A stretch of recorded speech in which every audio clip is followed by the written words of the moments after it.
doing a good job and putting, everything we've got into every time we go into the recording booth. So yeah, definitely preparation, but it's like a good mix. It's a good balance. Yes, ditto. It's the same. You read the script, you mark your lines down, you take any like brief notes about context, what's happening in the scene, how is the character feeling in the scene, and then you go from there. And it's a lot of listening, which is great about My Little Pony.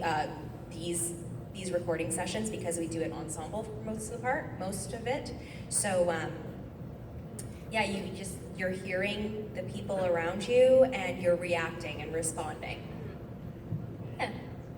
Thank you. You're welcome. Thank you. I like your hat. Hello. I would first want to thank all three of you for taking the time out of your schedules to be here and be here in person. Of course. And so this question is for really all three of you. And it's about time management.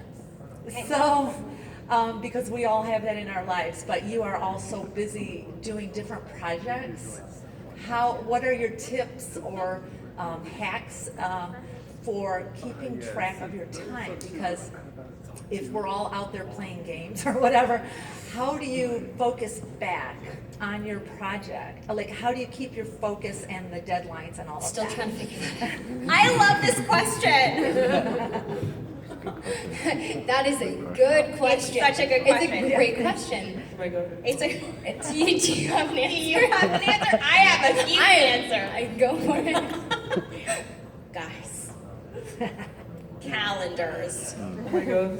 Google Calendar. Google Calendar saved my my life. life. Yeah. Same. Google Calendar is my life. And I also use this app called Notion. And I track everything in my life. So I time block. That's how I do everything. I even time block my gaming.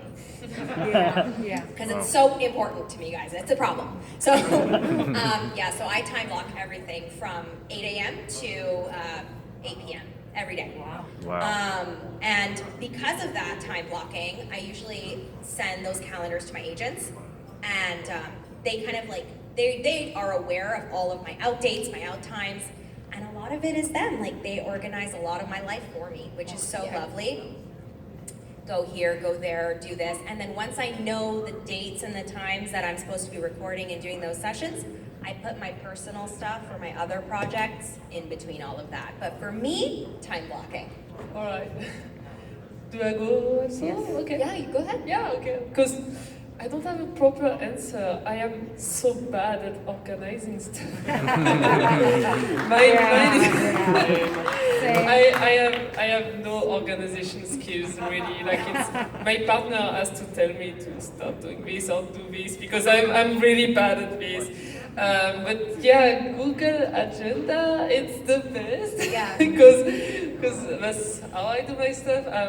On G5, well, it was easy to organize because I was doing a day job. So I started at 9 a.m. and I finished at 5.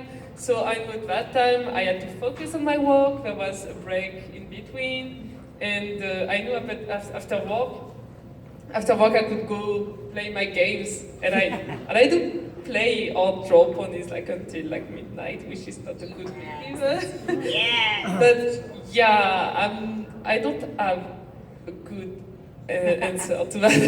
I'm in like the middle of those two. I'm organized to a certain point. Google Calendars, love Google Calendars, but it's like my agents are my savior. They tell me when I need to go places. I try to write it down in my Google Calendar, and if I don't, then it gets lost in my emails. So then I call my agent and say, "Hey, when are we supposed to go there again?" Okay, hey, yeah, me again. Google Calendars. Yeah. Thank you. Thank you. On the topic of time management, after some intense negotiations with our staff, we got 5 minutes left. We'll do speed round. We We'll cleared do the speed So round. lightning round, we got to go for quick answers and quick questions. Okay. Got it. All right, got it, y'all.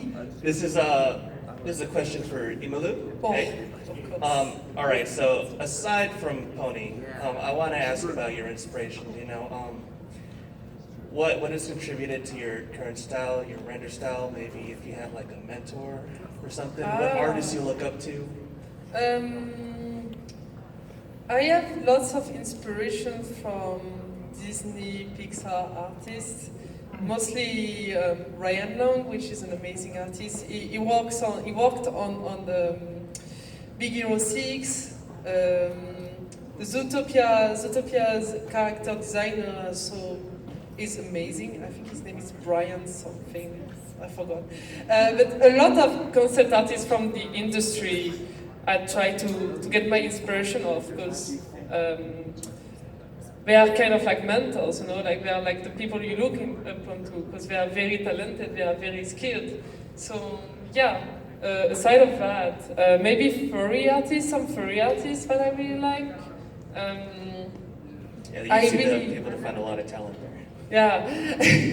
And so I really like Rio concept art. So what I do for getting inspiration is I buy the art books of movies that I like, and I study them, I check out the artists that worked on it, and I try to study the way they draw stuff, the way they paint stuff, So, but if I had a mentor, that would be Ryan Long. Like, I really, really, really like his stuff, really. And I had lots of mentors at art school as well that were very nice. But yeah, mostly professional artists.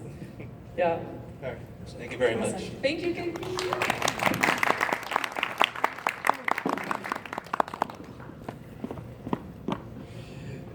So I am becoming a voice actor. Lord Farquaad. Yes, yes. You actually know what my costume is. Oh, yeah. Yes, so Yes. what advice do you have for me to be a voice actor? Because it's lightning round, I think we need to one sentence. One You just sentence, you got it. If you can. You first? Okay. To become a voice actor, okay. Persevere, don't give up, and if it feels like it's not working, it is working, it's just gonna take time. It takes time to get noticed and known as a voice actor. Don't give up. Use your imagination. It's the one place where you literally can be anything. You can be a cloud, you can be a stump, and it needs a voice. So really use your imagination, channel into Right. all of that inner weirdness, and just That's go great. for it. That's fantastic advice. Yeah, thanks. You're welcome. I'll try to Good pursue luck. that. Yeah, good luck. Good luck. Hi guys. Not sure if you know this, but when it came to recasting movie voices, did your agents recommend you based on how you sounded, your energy, anything like that? Well, sort of the way it works is that your agents submit you for things that they feel like you're right for. So Cool. that's pretty much like the quickest answer is that Sure. if they feel like you're right for it, they'll send you out. You do your take on, and then go from there. That's like the shortest way. Yes. Makes sense. Yeah. Thank you. Cheers. You're welcome. Thank you. Hello. Hi. So this is a question for you two, only because we know your answer. You've been in the fandom for ages. When you were introduced to all of this, like the fandom, what was your initial impression? Oh my gosh. I can't wait to hear this. Incredible. What is that? Mine was wow. I was stunned. Like, I couldn't believe that all these people were here to see me and to meet me. I couldn't believe it. I still can't believe it. Hello. And I'm so grateful to this fandom. Incredibly. Thank you for welcoming us. Thank you. I love you. Thank you. Thanks for your question. I think this will have to be our last question of the panel. All right. I asked this question back in 2012 to the G4 VAs. Okay. Have you had to take any action in a situation where you got a script that the character either said or did something that you felt was that you said that character would never say or never do that? This actually happened to me yesterday. Yeah. It was just like a little line, like a brief line, and I said it, and they were like, and I was like, and then we did like a 5-minute rewrite, and Yeah. it was just like one word that I was like, that doesn't feel very sunny, but it was not anything like super drastic because everyone on this show is so dedicated and like does their job incredibly well. But yeah, just like little one-offs here and there where it's like, maybe not. The G4 VA said that it never happened in the first few seasons, but then later on they felt that there were times when they had to defend the character. So I guess you'll have to ask us in a Yeah, few in a years. few years. Well, and we hope that you'll keep coming to these conventions for many years. give it up for our G5 talent. Thank you so much. Thank you for coming. Thank you, everybody. Ladies and gentlemen, that's our panel. Y'all have fun. Have a great convention. Make sure to promote Words to Your Mother. Yes, Come say hi to us at our autograph panels if you didn't get your question answered, because we will answer them there.